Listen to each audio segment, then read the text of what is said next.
Welcome to the chapter from your English textbook, the third chapter, that is Dad.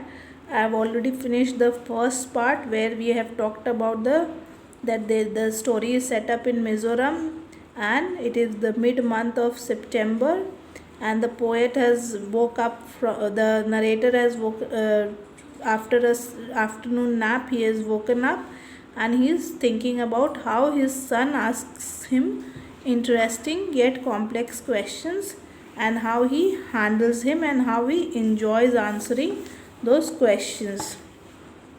The second part, the difficult questions. So, to tell the truth, some of the questions he asks are difficult, even for a full grown man to answer. Dad, why doesn't God have a phone instead of having to pray to Him? Was one of them. His mother and I often taught him about how every living being is created by God and that everyone was created to love one another.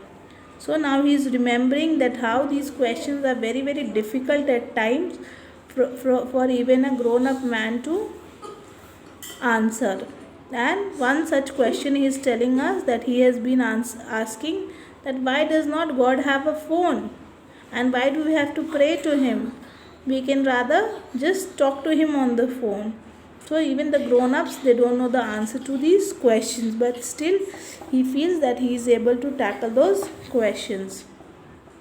And being a parent, being a father, he is telling that both he and his wife, the mother to the boy, and he himself, they have taught him to love everything that has been created by God, because everything is created by God and we should love. So they are putting him, instilling him in him the virtues of life: love, affection, respect. So we also taught him in ways he could understand that we should not look down upon the handicapped nor people more unfortunate than us. So again, they are teaching him other lessons, that we should love and respect the nature, the everything that has been created by God.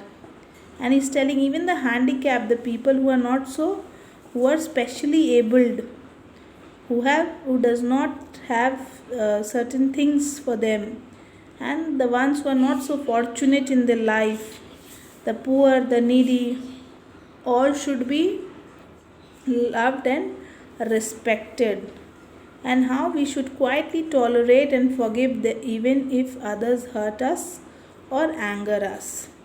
All these teachings appear to have had some impact on him too.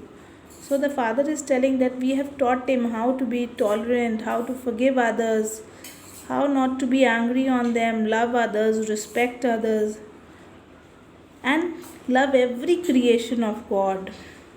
And he feels very, very nice that whatever they are trying to teach their son has is having an impact on him, is he's learning them, he's trying to use them in their day to day life. So they are very happy about it, they are very contented, satisfied about it. When we told him these things, he would often ask, who is he? The boy. And we over here is the father and the mother, the narrator and the wife. That what should we do in order to love someone? So he is asking, he wants to, because he is a 6 year very young boy, no? So he is asking, how shall we show the love and affection? What shall we really do for that person so that he understands that I love him? And other times he would come running home from school and without changing his clothes would come up to me and ask, Dad, today our miss scolded Rima. Does it mean that she does not love him? And she also added, if anyone else is naughty, I will scold them too. Does she not love us? I would try my best to explain how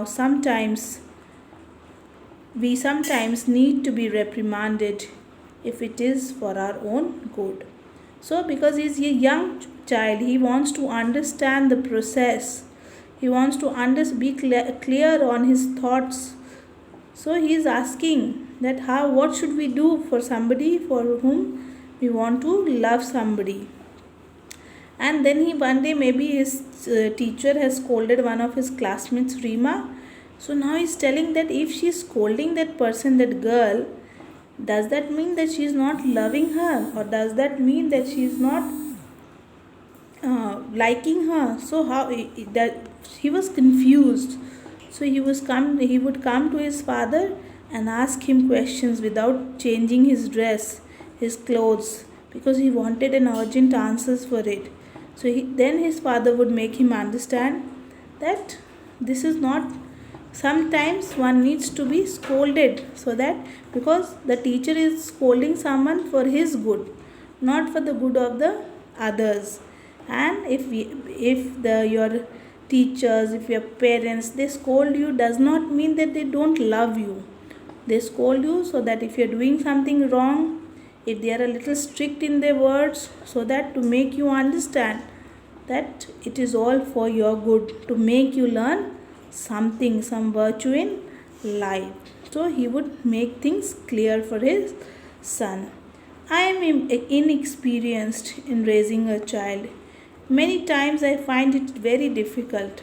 However, I know that there is nothing that can make me happier or help me lead a changed life than my son. He is precious to me, and he will continue to grow more precious.